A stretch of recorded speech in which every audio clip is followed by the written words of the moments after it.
of U.S. citizens unjustly detained in Afghanistan, noting that these detentions impede progress in the Taliban's own desire for international recognition. U.S. officials continue to press for their release continuously and at every opportunity. And did the department walk away feeling like there was any forward movement on those efforts, or it was just raised? It was just raised. I have no updates to offer from up here. And what's the latest, if any, contact with those two Americans that you can share? I don't have any updates in terms of contact or any kind of consular access. That obviously would be a little unique given the Taliban. Was it raised directly with the Taliban? It was. So like as part of this, private meeting? Correct. So to widen the aperture a little bit, Special Representative Tom West and Special Envoy Amiri met directly with Taliban representatives during the Doha 3 meetings. Go ahead. Chinese presidency is visiting Kazakhstan now. He will meet President Putin of Russia again tomorrow. So what is your expectation for the meeting? If China does not stop supporting Russia's war effort in Ukraine, what will happen? So no country should offer Putin a platform to promote his war of aggression against Ukraine. It cannot be business as usual with Russia, and no country should turn a blind eye to the clear violations of international law that Russia has committed. And we strongly support efforts that have been undertaken by us and our partners in the G7 in addressing what we are seeing as a reconstitution of Russia's defense industrial base. We believe the PRC's reconstitution is deeply problematic, and we're going to continue to monitor this and take appropriate actions independently, as well as through multilateral institutions as well. And you heard me talk about this a little bit before, but this kind of reconstitution, again, is not just a threat to Ukraine, it's a threat to your European security as well. About one more. Go ahead. Yeah.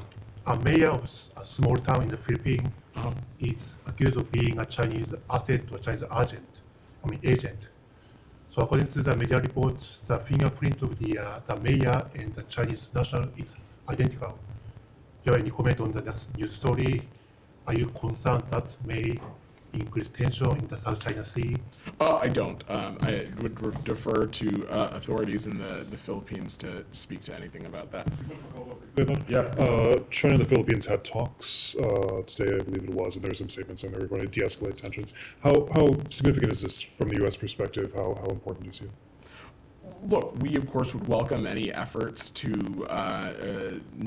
de-escalate tensions in the South China Sea. It's something that's of course a priority for us, but specifically in this context, I think when it comes to the PRC, actions speak louder than words, specifically for our partners in the Philippines when we're talking about the Second Thomas Shoal and some of the destabilizing actions that the PRC has taken in that region.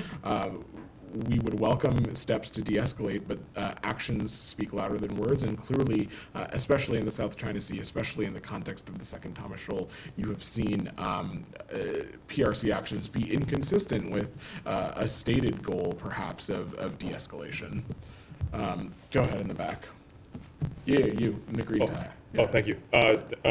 So Taiwan just said that China's Coast Guard has boarded and detained a Taiwanese fishing boat and calls for its release. Do you have a reaction?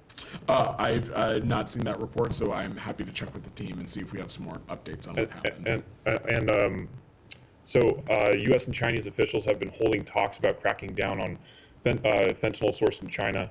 Blinken highlighted this at the Brookings Institute yesterday. President Biden said this during the debate that fentanyl is coming from Asian countries and they're cracking down hard on it. But the bipartisan House Select Committee on the CCP released a report in April that said that the CCP is subsidizing the manufacturing and export of fentanyl precursors through tax incentives. Have you raised this concern with those officials? When we're talking about fentanyl precursors, that continues to be something that we continue to raise in every engagement that we have with officials in the PRC. Progress and the specific efforts in the working group that we have seen in recent weeks and months on fentanyl is something, it's a product of President Biden and Secretary Blinken's engagement at the historic Woodside Summit in November. I will also just note that we have, since that summit, seen the PRC take some appropriate actions, including designating certain companies and enforcing some actions within their own justice system. That is, of course, a welcome step, but this is something that we're going to continue to work at with the PRC through these working groups and through other channels as well. Thank you. Alex, go ahead. On tomorrow's meeting in Astana between Xi and Putin, you said that no country should offer Putin a platform. Does it apply to Turkey as well? Erdogan is also planning to meet with Putin tomorrow. In any country, this is something that we stress with all of our partners. We continue to ask all of our partners that they should support efforts to realize an enduring and just peace for Ukraine, and for those that have influence or a relationship with Russia, to urge them to withdraw troops from Ukraine's sovereign territory. Thank you. And finally, on Armenia, Azerbaijan, you guys have invited both countries to the NATO summit. I understand the preparation is still going on. To the extent you can talk about it, is there any plan to bring them together while they are here? Again, Alex, let me just say broadly, in the context of the issue in the South Caucasus, this is a priority for us, a priority for the Secretary and other officials across this department. I have no doubt that it's something we'll continue to work towards. Specific meetings and engagements on the margins of the summit, I just don't want to speak to the schedule yet. All right, thanks, everyone. Go ahead. Sorry, I had to run out again. Everything okay? Yes, everything is fine, but it's just but anyway, I'm not sure if this was raised when I think it was Sean asked about this report about China and Cuba. Your response to it, as far as I could tell while I was on the phone from watching it on TV, was that yeah, you're concerned about this kind of activity given the proximity of it to the U.S. Is that essentially correct?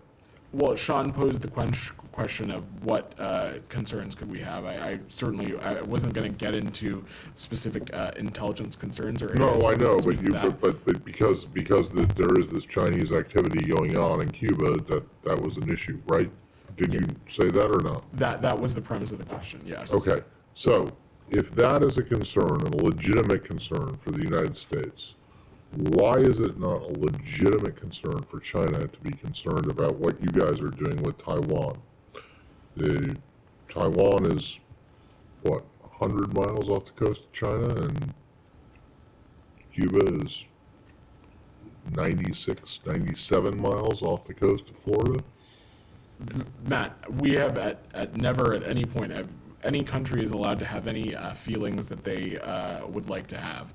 And when it comes to activities that the U.S. may or may not be participating in, certainly we wouldn't speak to those from up here. The context, the question was asked about this specific report, speaking about Right. PRC efforts in Cuba, to which I simply addressed that, one, we have seen efforts by the PRC to expand their operation in Cuba for some time now. We continue to have lines of effort in play to disrupt it. This is a space that we'll continue to monitor and take appropriate action as necessary. Look, I'm not suggesting that your concerns are wrong about Cuba. I'm just wondering why the Chinese can't have the same concerns about your activity in Taiwan, which includes, as far as I can tell, a lot more than what this report entails about China. Matt, that's certainly not something that I would speak to from this podium, but I also think that comparing us as a country to the PRC as a country, it's a little bit apples and oranges. I'm not, Yeah. no, that's not what I'm trying to do. I'm just trying to say that if you have concerns, legitimate concerns about Chinese presence or, activity in Cuba, why is it incompatible for the Chinese to have concerns about That's U.S. just not activity something in that Taiwan? it's just not something that I would speak to from up here. Really? Correct. Okay, that's because that's not foreign policy. That's not. Matt, I just don't have anything to offer when it comes Fair to enough. that topic from up here. All right. Thanks, everybody.